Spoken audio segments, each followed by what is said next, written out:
Se acerca el fin de año, ya no queda nada y podría hablar del gráfico, de ver qué es lo que va a pasar la próxima semana y más o menos cuándo podemos invertir, etcétera. Sin embargo, está terminando el año.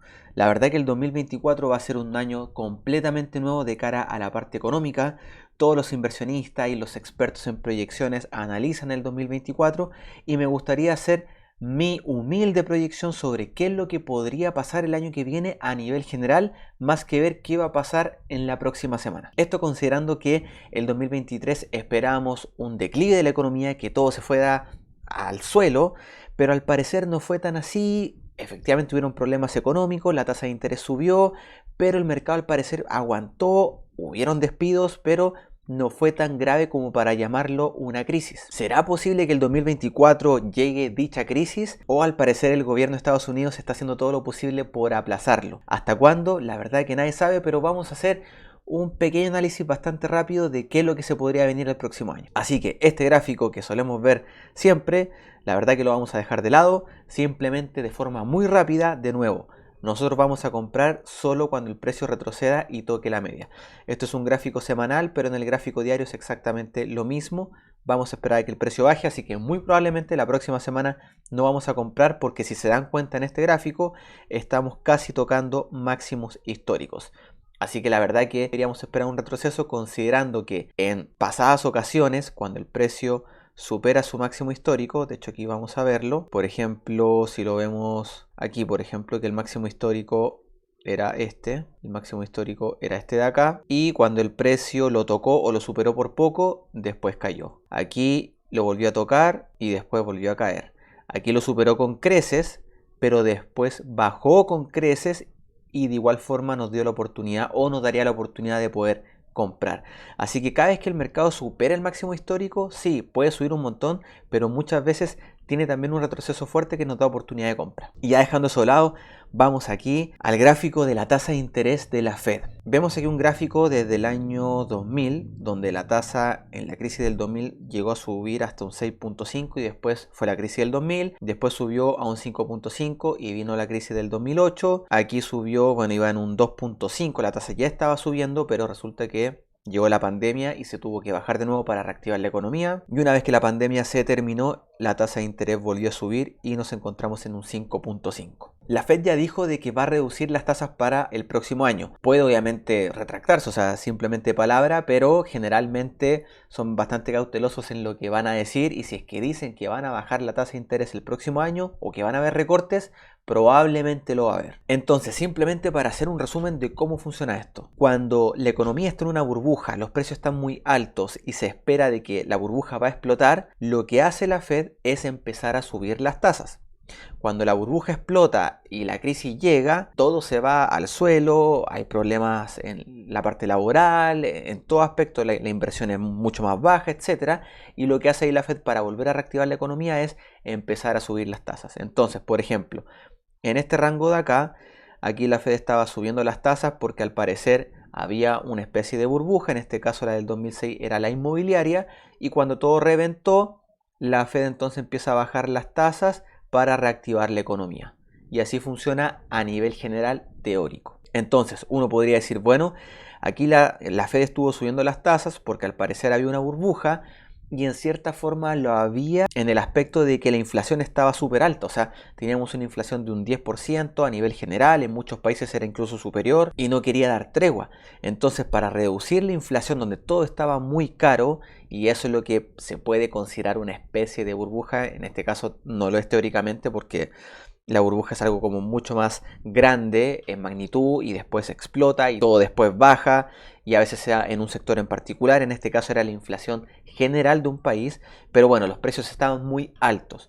Entonces lo que hizo la Fed fue empezar a subir las tasas para bajar la inflación. Entonces, una vez que la inflación ya esté en un punto donde la economía necesita volver a reactivarse, la Fed baja las tasas. Y eso es lo que dice que en teoría va a ser el próximo año. Entonces, cuando la Fed baje las tasas, que si es que lo hace el año que viene, la economía se empieza a reactivar, porque prestar dinero sale más barato, no tengo que pagar una tasa de interés tan alta y eso se va reflejando en todas las escalas hasta llegar a la persona a pie, donde las tasas también de interés de pedir préstamos baja y por lo tanto la inyección y el riesgo para que el mercado suba aumenta. ¿Y qué quiero decir con esto? Que los inversionistas toman más riesgos porque la tasa de interés está más baja.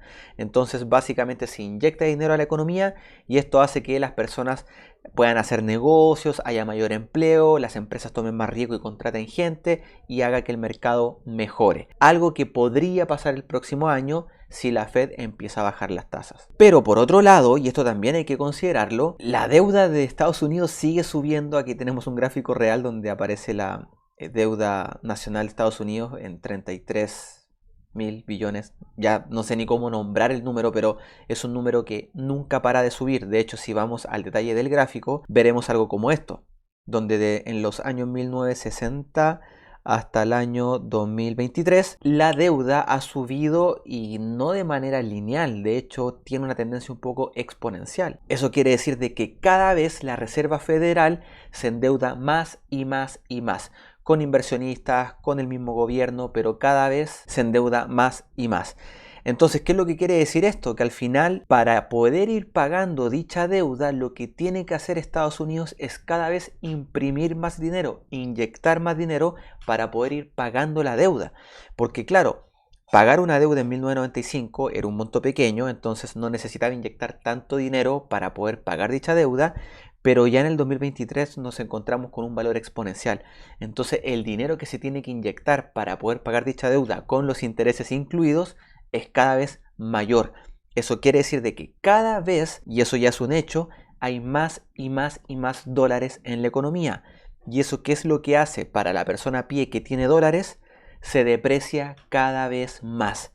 Aquí tenemos cuánto uno podía comprar con un dólar en 1913 y qué es lo que puede comprar uno ahora con un dólar en 2020, por ejemplo. Entonces, en 1913 con un dólar te podrías comprar 30 barras de chocolate Hershey. Y ahora solo te puedes comprar un café del McDonald's con el mismo dólar. Antes, por ejemplo, en 1933 o en 1944 te podías comprar 20 botellas de Coca-Cola. 20 botellas de Coca-Cola con un dólar. Hoy en día, con un dólar, quizás ya ni siquiera te puedes comprar un café del McDonald's. Entonces, eso hace que nuestro poder de compra, nuestros dólares, o las personas que estemos invertidos en dólares, por ejemplo, o en cualquier moneda en realidad, cada vez se deprecie más y más y más. Entonces, ¿qué es lo que quiere decir esto? En un mercado en donde posiblemente el próximo año bajen la tasa de interés y se inyecte más capital de inversión de la Fed y los préstamos, haga que el próximo año se inyecten muchos dólares. Y eso, en paralelo de que cada vez tenemos una deuda más y más grande, va a hacer que los dólares que ya tenemos se deprecien más y más y más aún. Y es porque en realidad, si lo vemos de otra forma, más que se deprecien nuestros dólares, todos los productos y servicios suben de precio. Y ahí también se consideran las empresas. Y aquí vuelvo entonces al S&P. El S&P al final es un conjunto de empresas que ofrecen servicios o ofrecen productos. Entonces, incluso si la empresa o el S&P o estas 500 empresas se mantienen igual en cuanto a su rendimiento, en el sentido de que no crezcan, si se mantienen igual, pero cada vez hay más y más dólares en el mercado, la acción igual va a terminar subiendo. ¿Y por qué? No porque las empresas hayan crecido, sino porque cada vez hay más dólares. Entonces, ahora, para poder valorizar esa empresa hay que valorizarlas en más dólares porque los dólares cada vez valen menos. Entonces, una acción de cualquier empresa podría subir de precio solo por el hecho de que hay más deuda y más dólares que hay que inyectar a la economía y no porque a la empresa le haya ido bien necesariamente. Entonces, considerando de que en los años que vienen se va a tener que cada vez inyectar más y más dinero para pagar la deuda, que cada vez crece de forma exponencial, punto uno. Considerando de que la Fed ya dice que el año que viene van a bajar las tasas, eso hace que pedir prestado salga más barato, se inyecta entonces capital, las empresas inviertan más y por lo tanto hace que la economía crezca y también las acciones crezcan. Punto 2, es que yo creo, y esta es solo mi opinión, de que el año que viene podría ser un año bueno en aspectos técnicos, o sea, me refiero netamente aquí en el gráfico. Probablemente van a seguir habiendo empresas que despidan gente o problemas en ciertos países puntuales. Pero a nivel general, de cara al gráfico del S&P, que está en dólares y que refleja empresas que cotizan en la bolsa de Estados Unidos, yo creo que si se cumplen estos dos puntos van a subir de precio. O sea, va a ser un año probablemente alcista. No quiere decir que no hayan retrocesos. De hecho, por eso estamos esperando el retroceso para poder entrar, para que después siga subiendo. Y de hecho, es más, el año que viene, si es que esto se cumple, va a ser sumamente importante de que entremos a invertir. ¿Y por qué? Por lo que les comenté recién, si no invertimos y tenemos nuestro dinero en el colchón, con todo lo que tiene que inyectar la Fed en dinero para poder pagar las deudas del gobierno y con la inyección de dinero que va a haber si es que las tasas de interés bajan, cada vez nuestro dinero se va a depreciar más y más y más. Entonces, no invertirlo va a ser perder nuestro capital de una forma increíble. Así que si incluso no crees muy bien en lo que estoy diciendo, o la verdad no te interesa, o no compartes mucho mi opinión, no importa, busca otro lugar, busca otro youtuber o otro curso o lo que sea, pero que te enseñe a invertir para que puedas invertir. Haz que tu dinero crezca, incluso no necesariamente crecer, al menos mantenerse. Porque si lo dejas guardado en el colchón, se va a depreciar. Cada vez vas a ir perdiendo más y más dinero. Todo tu capital que tenías guardado, cada vez va a poder comprar menos cosas si es que no lo inviertes. Y en un mundo donde cada vez todo esto se acelera más y hay que inyectar más capital y hay más deuda, la pérdida de valor de tu capital cada vez va a ser más grande si no lo inviertes. Así que ese sería como el resumen a nivel general. El año que viene podría ser un buen año a nivel técnico, donde los mercados suban, y por lo mismo sería una muy buena oportunidad para poder empezar a invertir, cuidar tu capital y hacerlo crecer. Así que eso sería todo. Que tengan unas felices fiestas, feliz año nuevo y nos vemos el próximo año. Chao, chao.